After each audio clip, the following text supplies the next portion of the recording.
Pappardelle con funghi misti. We'll make some pappardelle, then a quick garlic and mushroom sauce, and some of the memories of my youth, you know, foraging for mushrooms. Grandma would make the pasta, I would help her. Delicious. Now, pasta, you know, everybody's afraid of making pasta, but it is the easiest, the easiest. I have here 2 cups of flour, 3 eggs, some salt, some olive oil, and let's whisk this. Okay, this liquid should bind all of that flour. Just in case it doesn't, I have a little bit of extra flour or a little bit of water, whichever one I need. So let's start with the measured parts.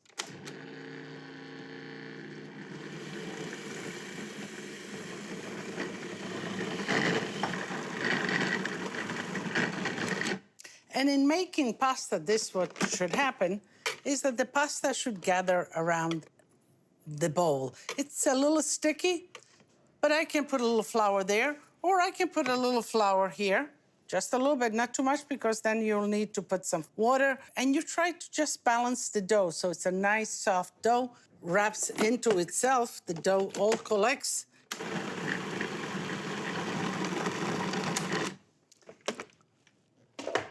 That's what pasta is all about, just that. Gets right off the sides, like that. Take it off. And you see, no big deal about making pasta. Everybody makes such a big, complicated situation. No, no, no, no. You have to work it enough so that the gluten's building there so the pasta becomes resilient, but you still want it soft. So let me just mix it a little bit, have a little bit more flour to it, and the pasta is done. We'll wrap it in plastic wrap, just like that, nice and tight. You let it rest. You can leave it outside for half an hour, an hour. I did make one an hour ago, so you have it here ready. And you're asking, why is that one so much yellow? Because this one still has the flour on top here, from here, and it will absorb it and become as yellow as that. So let's go on to form our pappardelle. I'm collecting a little bit of flour. I'm gonna cut it in 4 pieces. And this is a little cranking machine for pasta, and it's the simplest, the easiest, and you can attach it to your cutting board, as you can see here, big, to your table, and move on. And what you do when you roll pasta, you first shape it. You want as wide as this. So you're gonna work on passing the pasta so it becomes as wide as that. So I am beginning to shape it just like that. You first start with the widest that you have, because it's easy, because you want the pasta to stretch.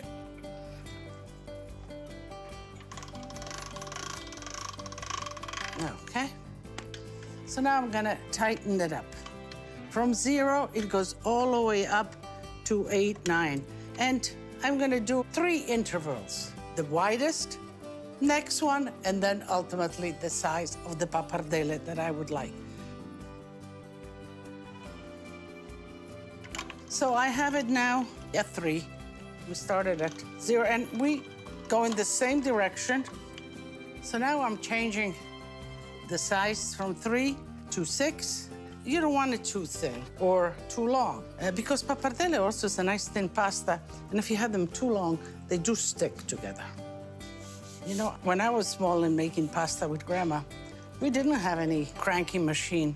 We had a rolling pin, and we rolled it until it got thin, and then we cut it. So this is a shortcut here. We can cut it like this, or we can cut it the long way. Like that, and like that. And if there's some pappardelle that comes a little bit odd-shaped, I wouldn't worry about it. You know, like a little corner piece. And when you're cutting it, make sure that you put enough flour, you make a bunch, and here we go. That's 1 portion. Or you could do it, if you want the long ones, I'll show you another way. just like that. Make sure you put enough flour and you roll them. But this one you cut with a knife. There's many different ways of cutting your pappardelle. Okay, so we're finished cutting the pappardelle. Make sure that you put flour, you put them on a clean towel. Let's cover them, let me clean up, and we'll make a quick mushroom sauce, cook them, and have a nice plate of pappardelle. Do you like this, Grandma? This is beer with a little limonada, a little bit of lemon. It's very, very tasty. Allora, cin salute. I drink, I'm thirsty. Metti qua. Okay, Grandma, do it again. Are you kidding me? Right here. Cin, Salute! Che bello. Che bello. Wow, wow, wow. Oh, là. Okay. Ti piace? Buonissimo. Delicious. Because when I drink, doesn't go on my food, go on my head. Very, very tasty. In the summertime, you know, when you're thirsty and Sure. whatever, a little refreshing. Excellent. Now, you know, when I was small in Bussoleno, and your father, my grandfather, Giovanni, on Sunday, and you know what he would buy me? A passeretta, orange soda like. And tasty. And all the children got the passaretta, not only you. You too? Sure. I like that because I take the barrel home, I break the barrel, and I took the... Each bottle of passeretta had a marble in there as a gift for the kids. You broke the bottle and you played with them. Sure. And I went on the street, play with a friend. Le stinker, we used to call them. Yeah, marbles. Marble. I was sometimes the winner. I have full bag. All right, I'll drink to that. Again, alla salute. Andiamo. Another time, salute. Because I want to drink a little bit. Drink, you continue drinking, Grandma. We made the pappardelle, now let's make the mushroom sauce. And the mushroom sauce is really quite simple. A nice saute pan, olive oil, sliced garlic, and if you put sliced garlic, it will remain in there. If you put whole garlic cloves, you crush them, you can pull them out, so it's whatever your choice is. Mushrooms, you know, whatever it's in season, it's good. Some mushrooms are better than others. That's just the case, you know. Chanterelles, morels, shiitake, porcini. The more diversified, the better I think your sauce will certainly be. Just wash them lightly. Mushrooms are not to be soaked in water because they're very spongy and they absorb water. So even though it looks like an awful lot of mushrooms, we'll get maybe half of all of this in the sauce.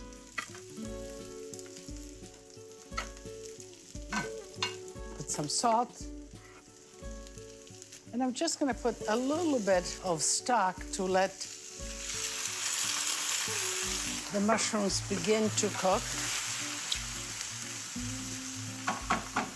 Rosemary.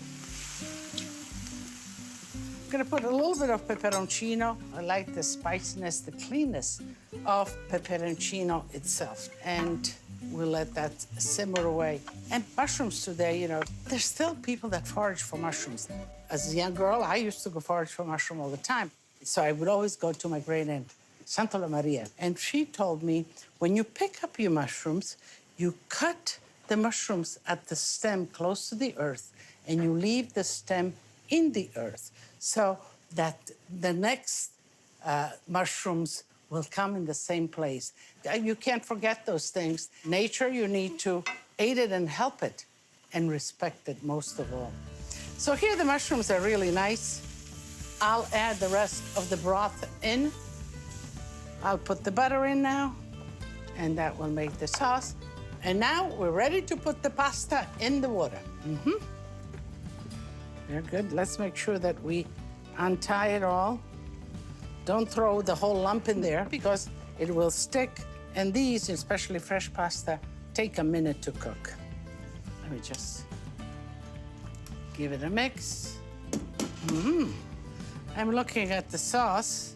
You know, mushroom sauce is simple, clean, good products in season. I will take out the rosemary.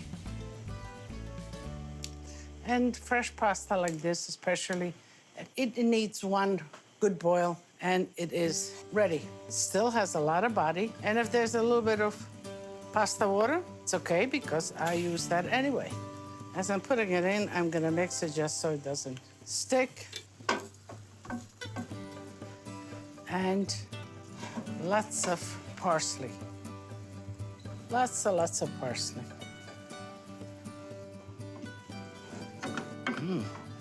Bring this up to the table and cheese off the fire.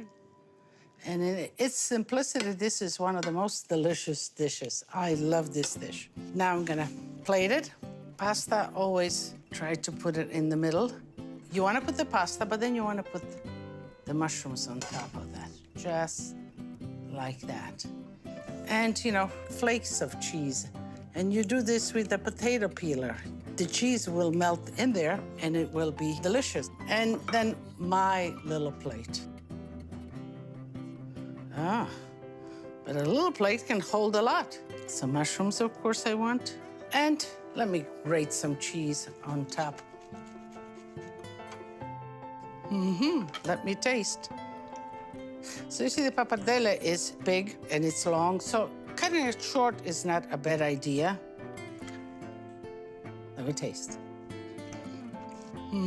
Intense flavor of mushrooms. A little pepperoncino at the end I like. You know, have some refosco. Refosco is an indigenous varietal of Friuli. So it goes good with my memories of foraging for mushrooms. And before I dive in again, I'm gonna ask you to come and join me, as I always do. Tutti a tavola a mangiare.